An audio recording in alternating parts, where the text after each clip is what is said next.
একটি হত্যাকাণ্ড এবং এক ইতিহাসের মোড় ঘুরানো ঘটনা। ভারতের প্রাক্তন প্রধানমন্ত্রী রাজীব গান্ধীর হত্যাকাণ্ড আজও রয়ে গেছে রহস্যের মোড়া।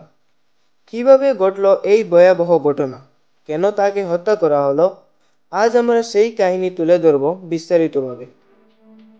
রাজীব গান্ধী ভারতের ষষ্ঠ প্রধানমন্ত্রী।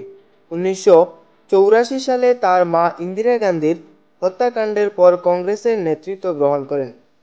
প্রযুক্তি ও আধুনিকতার প্রতীক হিসাবে তিনি ভারতকে এগিয়ে নেওয়ার চেষ্টা করেছিলেন, কিন্তু তার শাসনামলে নানা বিতর্ক সৃষ্টি হয়। বিশেষ করে শ্রীলঙ্কা গৃহযুদ্ধ, ভারতের হস্তক্ষেপ এবং বোফোর্স কেলেঙ্কারি।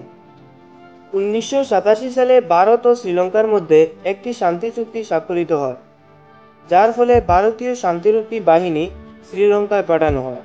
কিন্তু এই বাহিনী মূলত তামিল বিদ্রোহী সংগঠন লিবারেশন টাইগার্স অফ তামিল ইলাম এর বিরুদ্ধে লড়াই করতে থাকেন।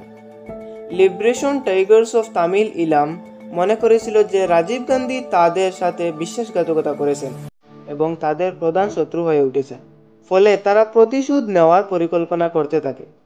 দিন 21 মে 1991 সালে রাজীব গান্ধী তখন নির্বাচনী প্রচারণায় ব্যস্ত ছিলেন। ওই দিন রাতে তিনি একটি জনসভার উদ্দেশ্যে যাচ্ছিলেন। হাজার হাজার মানুষ তাকে শুভেচ্ছা জানাচ্ছিল। ঠিক সেই সময় দানু নামের এক তরুণী তার দিকে এগিয়ে আসে। সে ছিল লিবারেশন টাইগার্স অফ তামিল ইলাম এর আত্মঘাতী স্কোয়াডের সদস্য। ফুলের মালা পরানোর অজুহাতে সে রাজীব গান্ধীর খুব কাছে গিয়ে কোমরে বাঁধা বিস্ফোরক ডিভাইস বিস্ফোরিত করে। মুহূর্তের মধ্যে রাজীব গান্ধী সহ 14 জন নিহত হন। ঘটনাস্থল রক্ত ভেসে যায়। ভারত সরকার হত্যাকাণ্ডের তদন্ত শুরু করে এবং জানা যায় লিবারেশন টাইগার্স অফ তামিল এই মামলার পিছনে ছিল। বহু বছরের অনুসন্ধানের পর 26 জনকে মৃত্যুদণ্ড দেওয়া হয়। পরবর্তীতে কিছু শাস্তি কমানো হয় এবং কয়েকজনকে মুক্তি দেওয়া হয়। 2009 সালে শ্রীলঙ্কার সরকার লিবারেশন টাইগার্স অফ তামিল ইলাম এর বিরুদ্ধে সামরিক অভিযান চালিয়ে সংগঠনটিকে সম্পূর্ণভাবে ধ্বংস করে।